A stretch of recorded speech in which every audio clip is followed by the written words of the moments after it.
তুফান, ভয় পাইছি রে। আসলে মুভিটা দেখে অনেক ভয় পাইছি, কারণ অনেক ভয় ছিল এই কারণে শাকিব খানের এই ছবি নিয়ে এত হাইপ তুললো। ছবিটা যদি মনের মতো না হয় তাহলে মানুষের কাছে অনেক লজ্জা শরম পাবো, কারণ হচ্ছে এই মুভি নিয়ে অনেক স্ট্যাটাস দিলাম দেখার আগেই।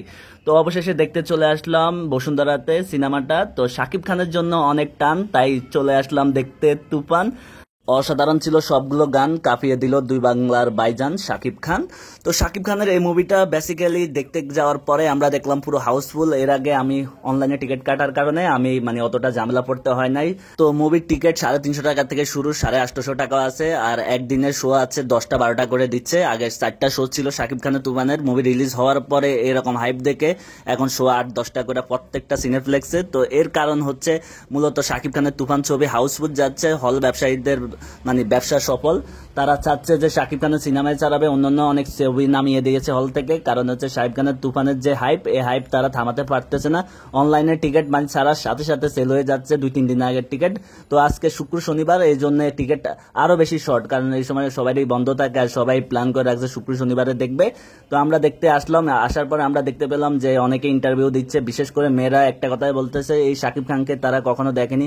অনেকে তো শাকিব খানের উপর ক্রাশ খেয়ে গেছে, তারা বলতেছে শাকিব খানের অভিনয় দেখে ক্রাশ, চেহারা দেখে ক্রাশ। তো শাকিব খানের সাথে ছবি তোলার সবারই একটা স্বপ্ন, কিন্তু কি করবে আর, বেচারা তো নেই। তো শাকিব খানের পোস্টারের সাথে ছবি তুলে সবাই নিজেদেরকে সান্ত্বনা দিচ্ছে। এই সান্ত্বনা কয়দিন ধরে থাকবে সবার জানি না, হয়তো একদিন শাকিব খানের সাথে তারা সবাই ছবি তুলতে পারবে, এরকম সুযোগ আসবে।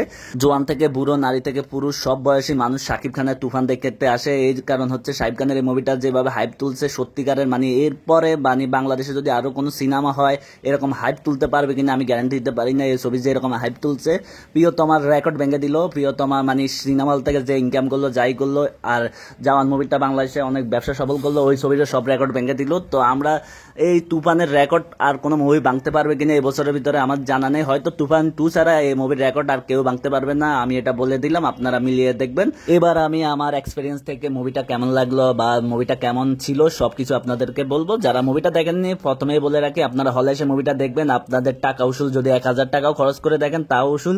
প্রথমে বলে রাখি, শাকিব খানের অ্যাক্টিং, শাকিব খানের এই যাবৎকালে যতগুলো মুভিতে অ্যাক্টিং করলো সবগুলো থেকে বেস্ট অ্যাক্টিং। আর অ্যাটিটিউড, স্টাইল, হাঁটার স্টাইল, কথা বলার স্টাইল, একটা হিরোর যা যা লাগে সবকিছু আপনারা দেখতে পাবেন এই ছবিতে।